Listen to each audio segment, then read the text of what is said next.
You know, I've lived long enough to see love wear both a crown and a mask. Folks, saddle in, 'cause what I'm about to tell you ain't just a tale. It's a slice of life, a lesson wrapped in shadows. It happened years ago, back when I was younger and foolish enough to think love was simple and trust was something you didn't have to guard. But you'll see, it's classic Baytall story. Love, betrayal, and the sting of lessons learned the hard way. And stick around, because the end of this part might just make you squirm, or nod, or even remember a time when your own heart got played.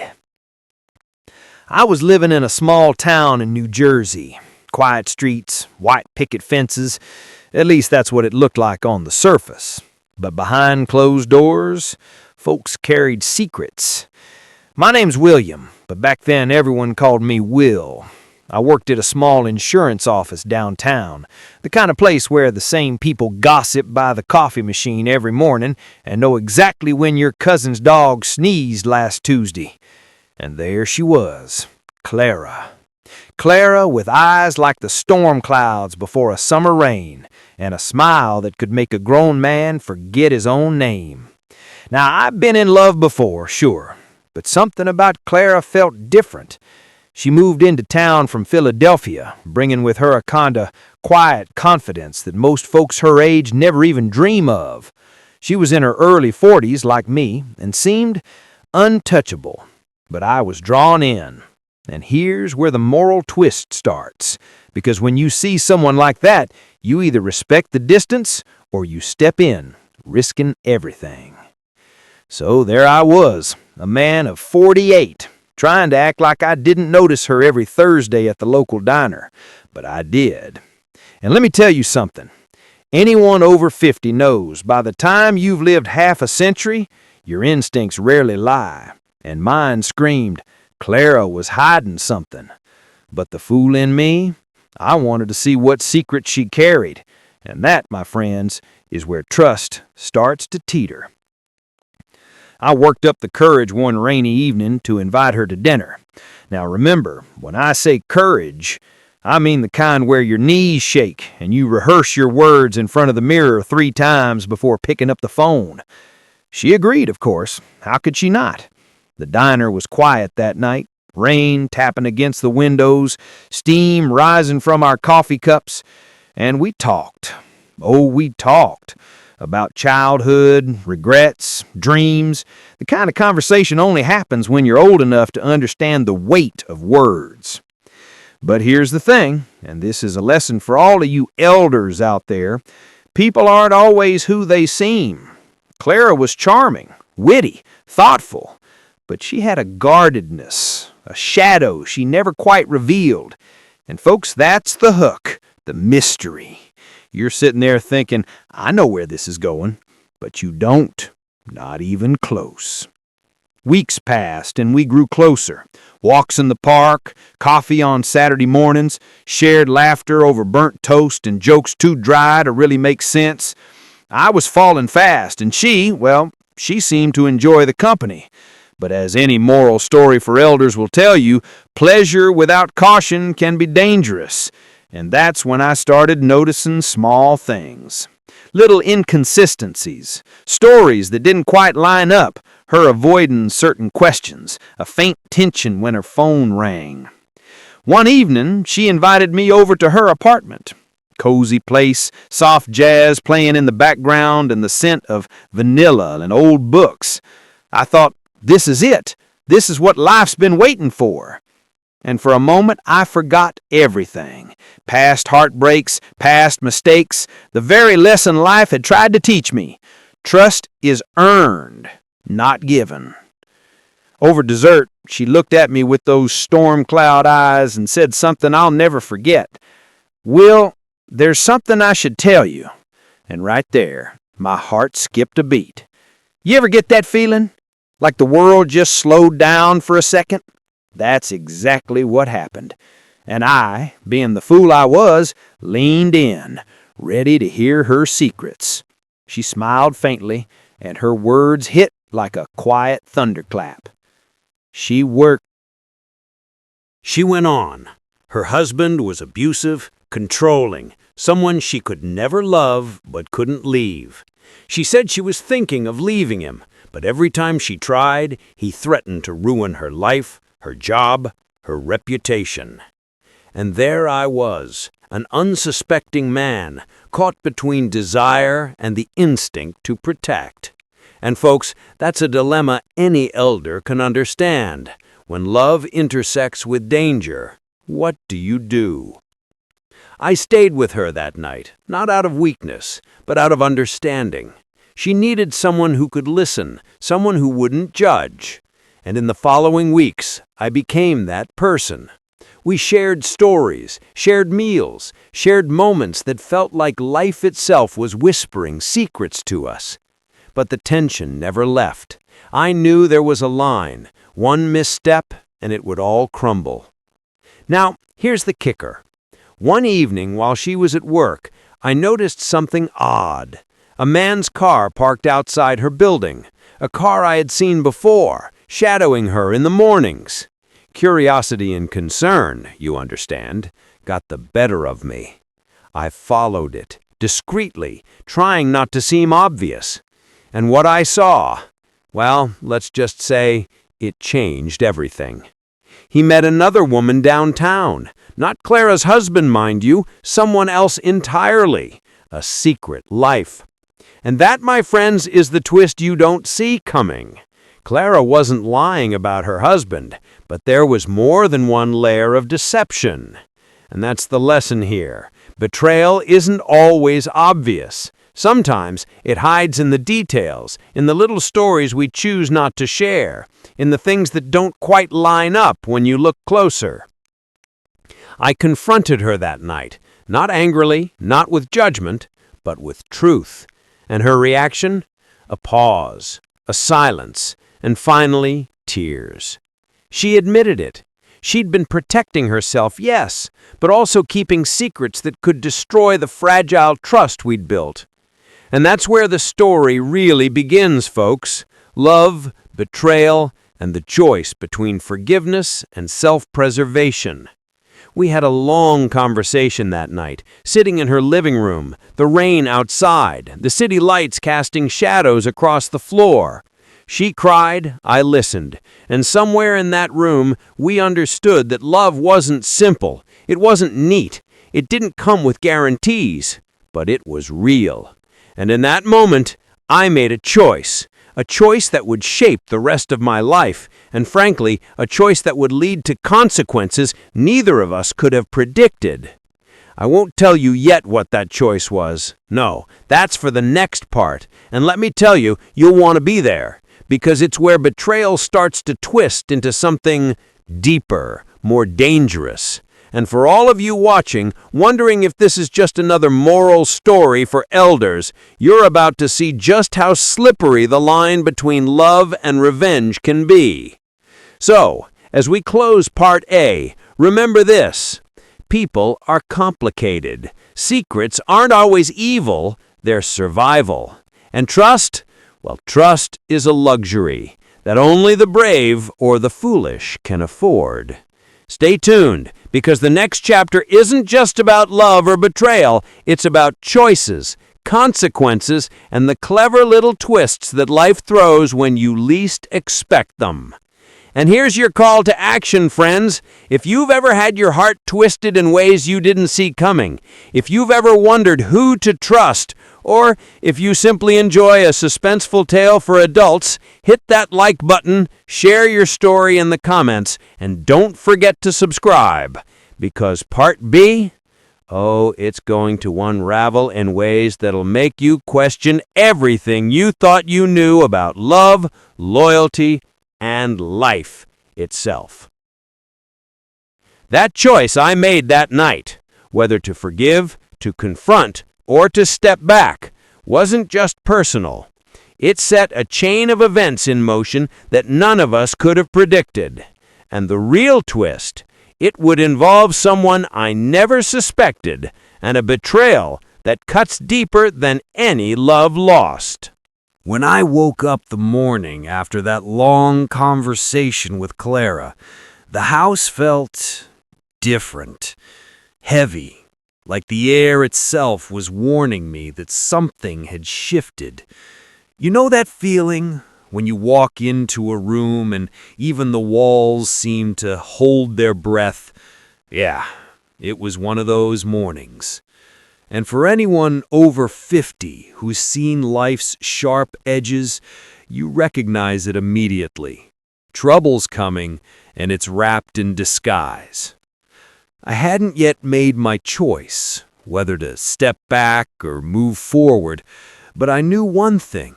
I couldn't just sit idle.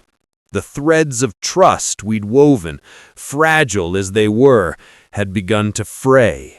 And the moment you let doubt creep in, it grows, little by little, until you're staring down a storm you didn't see coming. So I did what any cautious man would do. I started observing. Not spying, mind you, but paying attention. You learn that in life. Observation is a tool sharper than any knife. I noticed Clara's subtle habits, the way she answered her phone, the way she lingered by the window at certain hours, the letters she threw into the trash instead of reading. Every detail felt like a clue in some puzzle I wasn't supposed to see yet. And believe me, friends, at my age, we tend to notice the little things others overlook. That's the advantage of living long enough to see patterns repeat. One Saturday, I decided to follow her.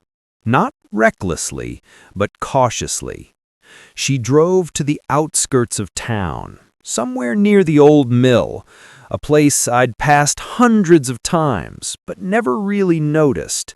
And there, parked in the shadows, was the same man from before. But this time, he wasn't alone. There was another figure, a woman, younger, with a sharp look in her eyes that suggested she knew exactly what she wanted. I won't lie to you, my heart sank. But here's the lesson any elder will understand.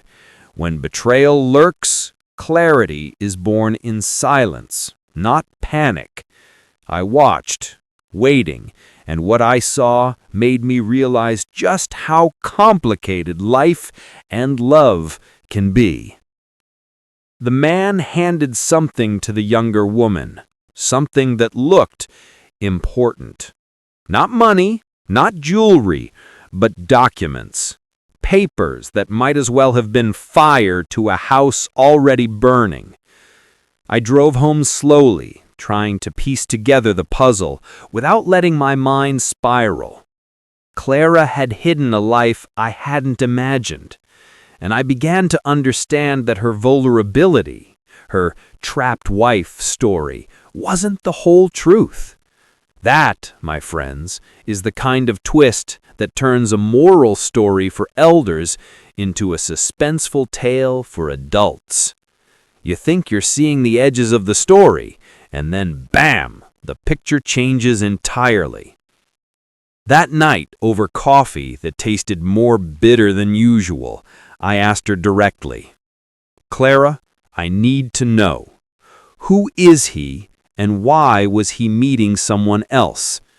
Her eyes darted, and she hesitated. There's a particular hesitation that older folks recognize instantly. It's the kind that comes from fear and calculation at once. She sighed, and she told me the truth. Part of it, anyway. The man, she explained, was a business associate. Nothing romantic, she insisted. The younger woman, an intern, or so she claimed, but she couldn't explain the documents, the meetings, the secrecy. And in that moment, I realized something critical. Trust, once cracked, doesn't heal easily. You can mend the surface, but underneath, the fissures run deep. And that's where choices matter most. I could have walked away then. Any sane man could have. But here's the twist. I didn't. Because life has a way of putting you in positions where you either act or regret forever. And if you're like me, you know the sting of regret cuts sharper than the pain of betrayal. Over the next few weeks, I started collecting pieces of her story, carefully, subtly.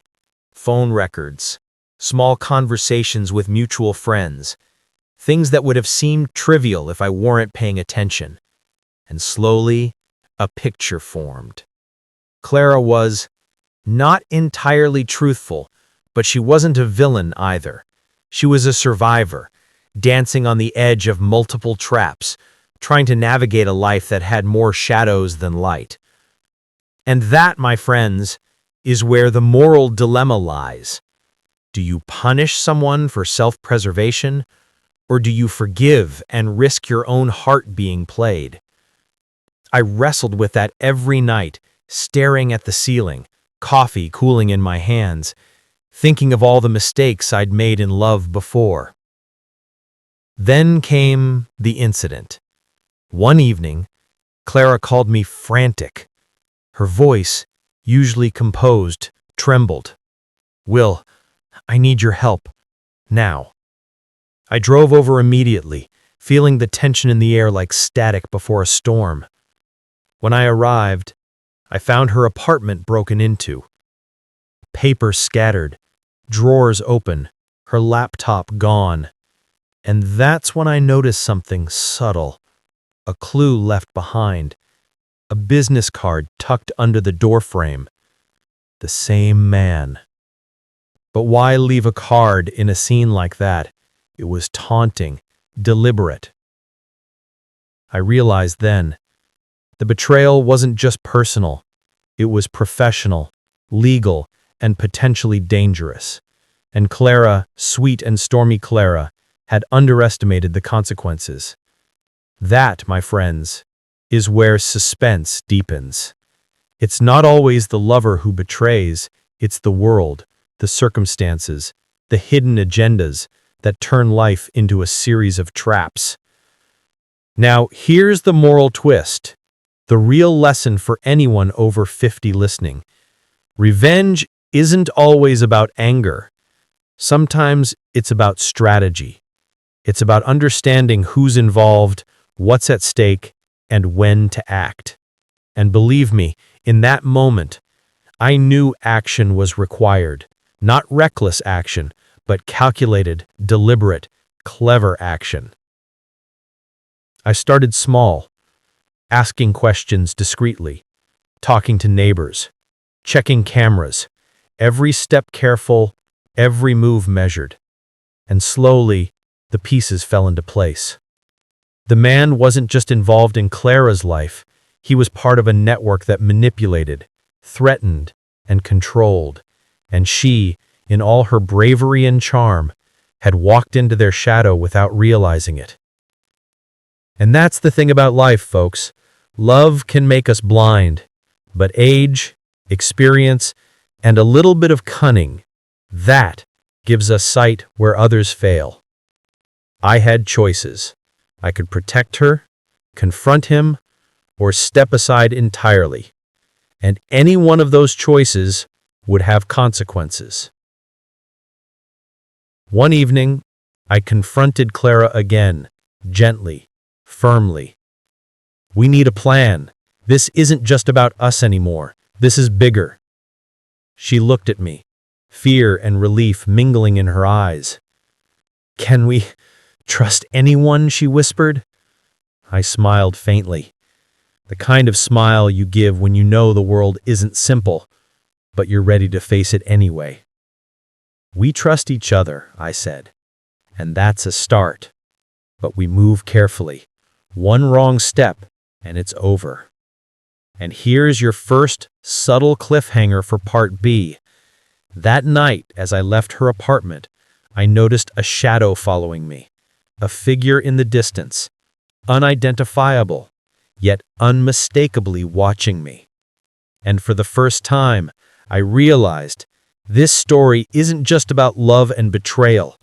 It's about survival, about clever maneuvering, and about the fact that when you try to untangle a web, you might just get caught in it yourself. So for all of you watching, Take note, the next part will reveal the first real confrontation, the subtle acts of revenge, and the clever twists that keep the story alive without veering into exaggeration. And for those who appreciate classic Betel stories, suspenseful tales for adults, or moral stories for elders, you're going to want to stay right here. Hit that like button if you've ever had to protect someone you cared for without letting them know the full danger. The days after that shadow appeared felt heavy, like walking through fog where you can't see the edges of the road. Clara and I became careful, almost silent in our movements. Every phone call, every visit, every simple errand was calculated. You learn quickly, at our age, that subtlety can be more powerful than brute action. I started thinking about strategy, not the reckless kind, mind you. Those years of mistakes had taught me patience, but the sort of strategy that requires observing, planning, and waiting for the right moment. And in that patience, I realized something crucial. Revenge isn't always about anger. Sometimes it's about setting the record straight, letting truth have its way. Clara had confided in me more about her life, more than I ever expected. She wasn't the villain I'd feared, nor the damsel in distress I had hoped for. She was complicated, layered, like most adults who've survived storms. Her husband, the man we thought was the only threat, had allies, legal strings, and manipulative connections that reached further than we imagined. But she trusted me, and that gave me a sense of purpose I hadn't felt in years. The first step was to understand the network. I began quietly asking around, reconnecting with people I hadn't spoken to in decades. A former colleague here, a retired neighbor there. Folks over 50 have a way of sharing information without realizing they're giving you the exact key you need. And slowly, piece by piece, the web started to make sense. It was clear now. Clara's situation wasn't just personal. It was professional, legal, and emotional, all tangled together. And the man following me, not random, he was connected to her husband's circle, probably there to monitor, intimidate, or manipulate. And that's when I realized the story I had thought was about love and betrayal alone had become something larger. I suggested to Clara that we be cautious, but not passive. She was hesitant, naturally. Who wouldn't be after discovering the layers of danger around them? But we agreed on small actions first: secure her documents, discreetly back up her personal records, and ensure her daily movements weren't predictable.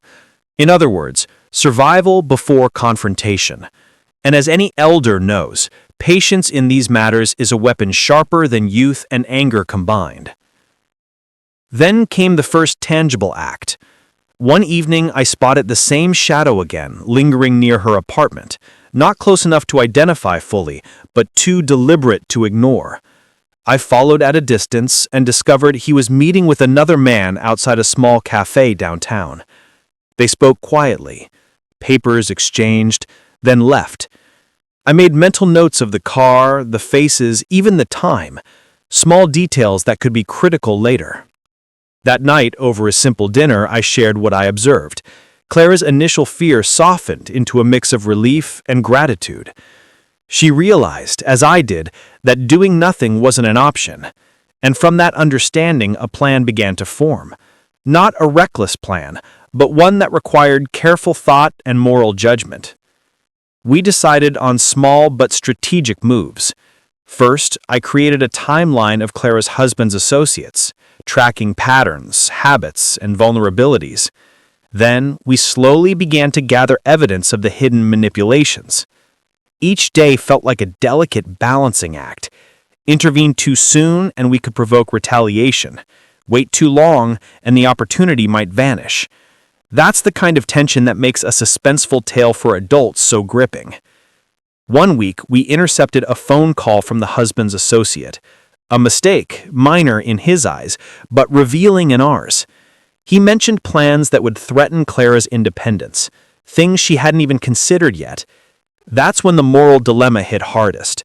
Do we act immediately and risk exposure, Or do we wait for more certainty? At 50 plus, experience tells you sometimes patience itself is a choice for survival. We chose patience, but patience doesn't mean inaction. I subtly adjusted our routines, planted small signs of awareness, and made sure any move we made left no trace. Clara began to understand that trust wasn't blind. It was selective, careful, deliberate. And for the first time, she began to feel a measure of control over her life again. And then, one evening, I received an anonymous note slipped under my door. No name, no signature, just a warning. You're watching too closely. That's when I realized our plan had already caught attention. Someone had noticed, someone was calculating, and that meant we were no longer dealing with just hidden threats. We were now part of the game. But here's the subtle twist that makes these moral stories for elders resonate. The people who seem dangerous aren't always the real danger. Often, it's the unexpected ally, the quiet observer, the one who appears harmless who tips the scales. I had learned that in decades of life, and now I needed to apply it with Clara. We decided it was time for a small but decisive move, a controlled confrontation that wouldn't escalate into chaos but would reveal intentions. I arranged to meet one of the husband's associates under a pretense, using information we'd gathered to appear vulnerable. The tension was palpable. Every word had weight. Every gesture carried consequence. And as any elder recounting life's lessons knows, sometimes the quietest, calmest approach packs the heaviest punch. The meeting went exactly as planned, in a small, neutral cafe. I observed, asked questions, and let the man speak more than I did. And slowly, the truth emerged. Not all of it, mind you, but enough to begin dismantling the web that had trapped Clara. It was subtle, intelligent, and entirely legal, because revenge without conscience is dangerous, but justice, measured carefully, can feel like triumph without guilt. By the time I left that cafe, Clara and I had gained clarity, not victory. But clarity is a powerful weapon, and that's what makes a story like this more than just suspense. It's about life lessons, moral decisions, and understanding that sometimes the cleverest path forward isn't through confrontation, but through patient observation, strategy, and timing. That night, as I returned home, Clara's hand in mine, I realized how much we'd learned about each other and ourselves, about courage, patience, and the quiet strength that comes from experience. And though the threat still lingered, we were no longer passive participants in our own story. We had agency, we had insight, and slowly the fear began to give way to determination. If you've ever faced hidden betrayals or had to protect someone you care about without revealing your own knowledge, you understand that satisfaction isn't in immediate revenge, it's in the clever unfolding of truth. And that, my friends, is exactly what we were building toward. Like any classic Baytal story or suspenseful tale for adults, the stakes are high, the tension subtle, and the lessons enduring. Trust cautiously, act wisely, and remember that patience is often the most powerful form of action. And if you're following along, you know the next part will bring the consequences of our choices, the moments when patience meets risk, and the ultimate resolution of love and betrayal in ways you don't see coming. If you're intrigued by clever twists and moral dilemmas, hit like and stay with us for the final part. It gets even deeper. The next move would force us to reveal secrets that could change everything. By the time we reached the final stretch, Clara and I had grown into a rhythm of cautious trust and quiet vigilance. The tension that had haunted every step of our days was still present, but it was tempered now by clarity and understanding. Life at 50 plus teaches you that fear and courage are often intertwined, and it's how you navigate that space that defines the outcome. It began one Thursday morning. The winter sun was weak, barely filtering through the clouds, and the streets were nearly empty. Clara and I were meeting with one of her husband's associates again, under the guise of compliance, giving the impression that we were uncertain, hesitant, vulnerable. The reality, however, was quite the opposite. Every move we had made over the past few months had been deliberate, building knowledge, patience, and subtle leverage. The man arrived, wearing his usual stoic mask, but I could sense tension in his gait, hesitation in the way he held his coffee cup. He didn't know that we already had most of the puzzle in place, that every document, every conversation, and every subtle trail he left had been cataloged and analyzed. And that's where life's clever twists often hide. The moment when someone thinks they have power is often when they're most exposed.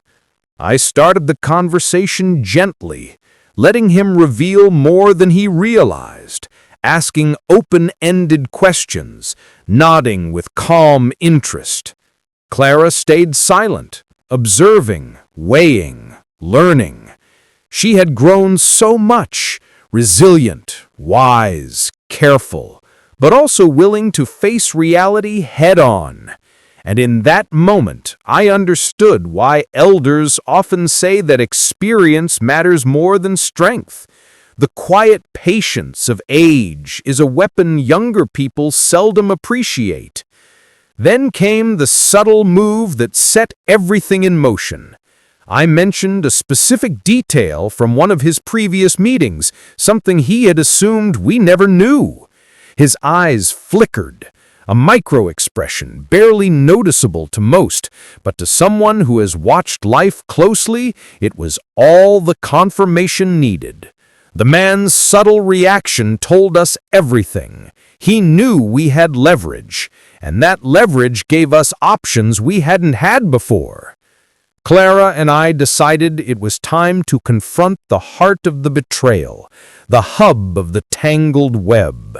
We scheduled a meeting with her husband, making it clear that we had awareness and evidence, but framing it with calm, measured control rather than anger. That's an important point for anyone over 50. Confrontation doesn't have to be dramatic to be effective. Calmness, strategy, and moral clarity can be far more powerful than yelling or threats. The meeting itself was tense, but not chaotic. Her husband arrived, rigid and suspicious, trying to mask fear with authority.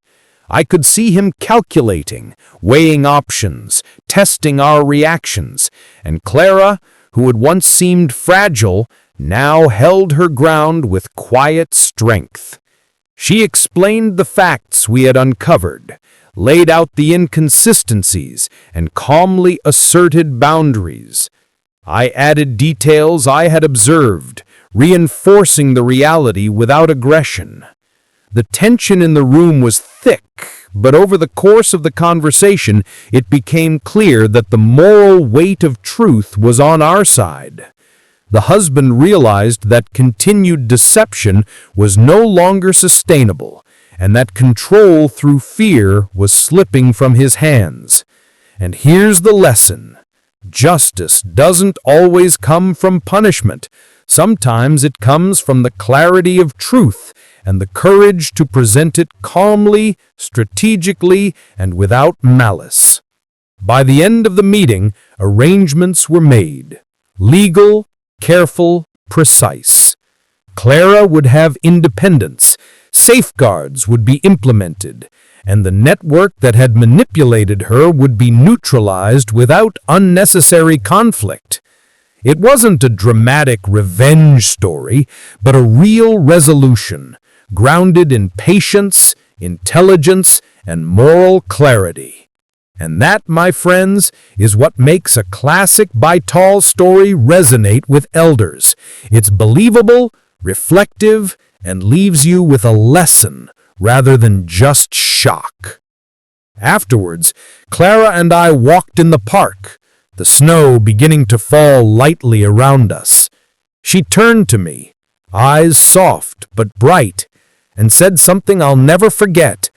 I didn't think I could feel safe again, but with you, I see that courage isn't about fighting everyone. It's about knowing when and how to act. And I nodded, knowing she was right. Life teaches the same lesson over and over. Patience, observation, and moral clarity often achieve what brute force and impulsive decisions cannot. We had navigated love, betrayal, fear, and moral dilemmas, and we emerged not just unbroken, but wiser. We didn't need vengeance or drama to conclude our story. The real victory was the clarity and control we have gained, the moral high ground we had earned, and the knowledge that trust, carefully rebuilt, could survive even after deception. The subtle cleverness, the patient observation, the strategic decisions, all of it had paid off. And as we left the park that evening, I reflected on how much life mirrors the stories of Indian folklore for seniors or classic moral tales. The lesson is not in spectacle, but in subtlety, reflection, and learning. Betrayal and love often walk hand in hand, and the cleverness comes from navigating that path without losing yourself in anger or desperation. Clara smiled, and I realized that in all the suspense, tension, and quiet danger, we had learned something vital. Love, when combined with patience and moral clarity, can survive betrayal. And betrayal, when met with understanding and strategic thought, doesn't have to destroy a life. Instead, it can teach lessons that last a lifetime. We walked home together, side by side, and I understood that this story, our story, wasn't just about love or revenge. It was about wisdom, about patience, and about choosing actions that uphold both safety and morality. And that's a lesson anyone over 50 can appreciate. The real triumph isn't in revenge or drama. It's in the quiet, steady decisions that preserve life, dignity, and hope. Life, as I've learned over decades, is full of shadows, but patience, courage, and moral clarity can illuminate even the darkest paths. And if you remember nothing else from this story, remember this: the cleverest victories are the ones you achieve without losing your soul. And if you followed this story with me, you know the journey we've taken, from love through betrayal to understanding and measured justice. That's the kind of moral story for elders that resonates, believable, reflective, and filled with subtle suspense that keeps your mind engaged without ever feeling exaggerated. So, friends, as I wrap up this tale, I leave you with a thought.